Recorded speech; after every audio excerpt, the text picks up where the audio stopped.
বিষয় নেই, সেটা হচ্ছে যে আজকে আমাদের এখানে সবাই একসাথে হওয়ার ব্যাপারটা হচ্ছে যে আমরা ছবিটা শেষ করতে পেরেছি। শুট শেষ হচ্ছে, এখন পোস্ট প্রোডাকশনের কাজ চলছে। তো যারা যারা অসম্ভব পরিশ্রম করেছে, টেকনিশিয়ানস, আর্টিস্ট, সবাই প্রত্যেকে সবাই একসাথে এক জায়গায় এসে আজকে সে আনন্দটা শেয়ার করছি। আর বলতে খুব ভালো লাগবে সেটা হচ্ছে যে আমাদের ছবিটা আমরা একই সাথে দুবাইতে, সিঙ্গাপুরে, কলকাতায় রিলিজ করছি। এটা আমাদের একটা এক্সট্রা পাওনা, এবং পৃথিবীর অনেকগুলো দেশে আমাদের ছবিটা ফেস্টিভ্যালে যাচ্ছে। সেখান থেকে আমাদের একটা আশা ভরসা নিয়েই আমরা পাঠাবো, তারপর দেখা যাবে।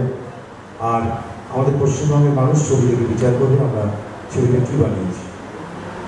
তো দর্শকই হচ্ছে আলটিমেট, তার বাইরে আমাদের কিছু করবার নেই। তারা কীভাবে দেখবে, কীভাবে নেবে।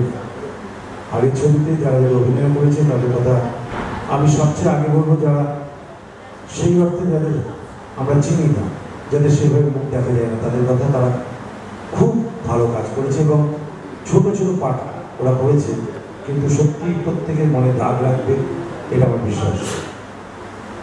সৌমিত্র টুকটাক আমার অভিনয় ভালো করছেন। সৌমিত্র চট্টোপাধ্যায় উনি কী করেছেন শুধু উনি জানেন। ওনার সাথে আমাদের থার্ড ছবি, কিন্তু আমি নিজে ওনার এত ফ্যান। তো ওনার এরকম যদি দিন আসতো যে অনেক অনেক অনেক সময় দেন না, তো একদিন, দুদিন, 3 দিন, আর 3 ঘন্টা সময় দেন না, সেই নিয়ে খুব হবে, নাহলে অনেক কিছু করে। তো আমি প্রথমে সৌমিত্র চট্টোপাধ্যায়কে রিকোয়েস্ট করবো যে আপনি যে আমার সাথে কাজ করলেন, এতগুলো দিন পরিশ্রম করলেন, সেই টাকিতে গিয়ে অসম্ভব খারাপ রাস্তা, তার মধ্যে গিয়ে তো আপনার এক্সপিরিয়েন্স কি, আপনার শুনি, সবাই শুনতে চাইছি। আসুন না, এত খারাপ যে আমি ভেবেছিলাম তক্ষণই ফিরে আসি। আমি তো ভেবেছিলাম যে বলেও দেবো যে না ভাই আমার পোষাবে না।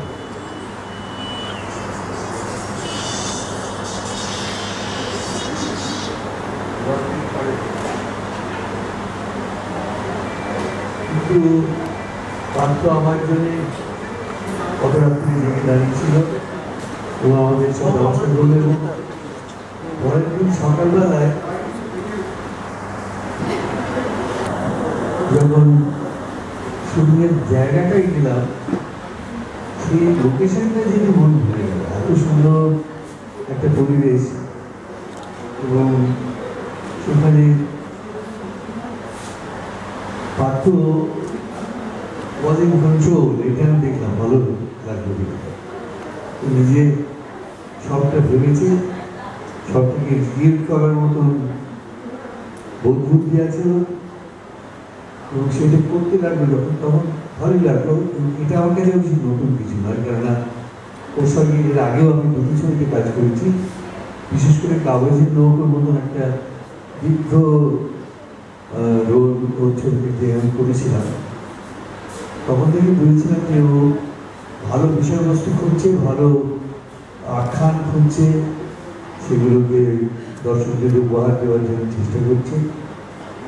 ওর জয় অবশ্যম্ভাবী। যেটা মনে হয়েছে ছবিটা করতে গিয়ে, এটা একটা মেয়েহীন একটা গল্প শুনেছিলাম। তারপরে আমি ভাবলাম যে গিয়ে হয়তো অনেক ডিপ পারবে এবং ছবিটা অনেক বড় হতে থাকবে, কিন্তু সেটা একদম হয়নি।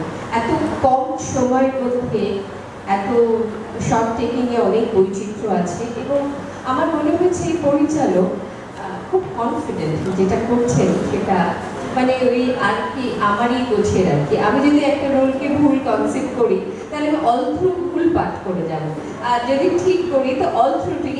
এই শর্টটা ঠিক দিয়েছি, এইটা ভুল, এটা আমার হয় না। মানে আমি যেটা করবো যদি ভেবে নিই চরিত্রটা এরকম হবে, হয়তো সেটা ভুলও হতে পারে, কিন্তু যেটা ভাবি অল থ্রু ওটা মেনটেন করতে যাই। আমার পার্টনারের সাথে কাজ করে এটা মনে হয়েছে একটা কম সময়ের মধ্যে একটা চ্যালেঞ্জ, এই ছবিটাকে শেষ করার, ঠিক ঠিক চরিত্রে সবাইকে কাস্ট করা। আর আউটডোর লোকেশন ছিল টাকি, খুব মানে আরাম করে থাকার জায়গা টাকি নয়, যেতে যথেষ্ট কষ্ট, আসতে কষ্ট, তারপরে পায়ে ওইটা কি হলো হ্যান্ড রিক্সা করে যাতায়াত, এই সমস্ত 2-3টে আইটেমেই শুধু খেতে পাবেন রোজ, এসি পাবেন কি পাবেন না শিওর নেই এই সমস্ত। কিন্তু এতে সমস্ত অ্যাক্টর টেকনিশিয়ান সবাই সৌমিত্র চট্টোপাধ্যায়ের মতো এরকম একজন স্টলওয়ার্ড, তিনিও করেছেন, আমরাও করেছি, এবং সবাই ভীষণ বাধ্য ছেলে মেয়ের মতো ডিরেক্টরের কথা শুনেছে। তো এত যেখানে ভালো ভালো হয়েছে, সেই ছবিটা ভালো হবে না এটা বলতে পারি। কিন্তু পার্থসারথী জোরদার কথা রেখেছে। এই ছবিটা শুরু হওয়ার মাস দেড়েক দুয়েক আগে আমার সঙ্গে পার্থদা দেখা হয় একটা পার্টিতে, সেখানে আমরা দুজনে গল্প করছিলাম। তো আমাকে বলে যে ভাস্কর আমরা একসঙ্গে একটা কাজ করবো খুব শীঘ্রই, এবং সেটা যে হবে আমি সত্যি ভাবিনি, কারণ ইন্ডাস্ট্রিতে কেউ খুব একটা কথা রাখে না। তো তাই কাজটা করে সত্যি খুব ভালো লেগেছে। সবার আগে বলবো যে স্ক্রিপ্ট খুব ভালো ছিল, আর টাকি হ্যাঁ যাতায়াতে একটু প্রবলেম হয়েছে ঠিক কথা, কিন্তু লোকেশন ওয়াইজ আমার যেহেতু প্রথমবার আমার খুব ভালো লেগেছে। টাকি গিয়ে বেশ শুটিং করছে, উল্টো দিকে বাংলাদেশ দেখা যাচ্ছে, মন্দ লাগেনি, ভালোই লিখেছে। মাখা সন্দেশ থ্যাংকস টু কাশিদা। আর পার্থদা হচ্ছেন একজন হার্ড টাস্ক মাস্টার, খুব ভালো কাজ করেছেন পার্থদা, পাবলিসিটি করছে কিন্তু হ্যাঁ খুব ভালো। হ্যাঁ, আর আমাদের সকাল 6টায় কল থাকতেও প্যাকআপ হতে হতে সন্ধ্যে 6টা-7টা কখনো হয়েছে, কিন্তু কখনো মনে হয়নি যে হ্যাঁ 12-13 ঘন্টা টানা কাজ করলাম, কারণ কাজের মধ্যে ডুবে থাকতাম। অবসর নেওয়ার কোনো টাইম থাকতো না আমাদের শুধু ওই ব্রেকটুকুই ছিল অবসর। খুব ভালো লেগেছে কাজটা করে, ছবিটা খুব ভালো হয়েছে। তা আমি যেটা প্রে করছি আর কি, ওই এখন একটা অন্যরকম বাংলা ছবি চলছে, তো সবাই দেখুক এবং মুখোমুখি ছড়াক এবং হলে এসে দেখুক ছবিটা, অপেক্ষা করুক না যে মানে কবে টিভিতে দেবে টুক করে মেরে দেবো, হলে এসে দেখুক। Thank you. শুরু হচ্ছে না তোমার সাথে কাজ, অন্তত অ্যাটলিস্ট এইভাবে শুরু তো হোক। তো সেই জানি না মানে সেই শুরুটা হয়েছে, ভবিষ্যতে আরো অনেক কাজ পার্থদার সাথে করার ইচ্ছে রাখি, কারণ এই শুটিংটা করতে করতে সত্যি পার্থদার সাথে কাজ করতে খুব ভালো লাগলো। তার প্রধান কারণ ওই যে পার্থদা এক্ষুনি বললো মানবী খুব ব্যস্ত।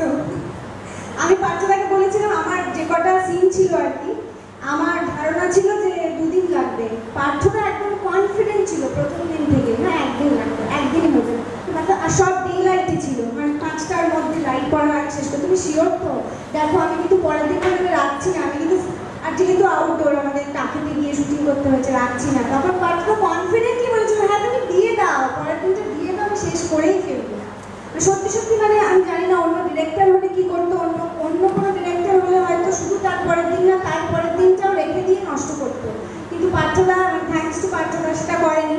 পার্থদা কনফিডেন্টলি প্রথম থেকে আমার বলেছিল 1 দিন লাগবে, সেই যতটুকু সময় বলেছিল ততটুকু সময় লেগেছিল, এবং আমরা সেইটুকু সময় খুব ভালো করে খুব অর্গানাইজড ওয়েতে কাজটা করেছি। আমার স্পেশালি এই ছবিতে যে লুকটা বিধবার চরিত্র আর কি, তো একদম সিম্পল একটা সাদা শাড়ি পরা, লম্বা বিনুনি, মানে খুব মিষ্টি একটা লুক, যেটা আমার নিজের খুব পছন্দ হয়েছে।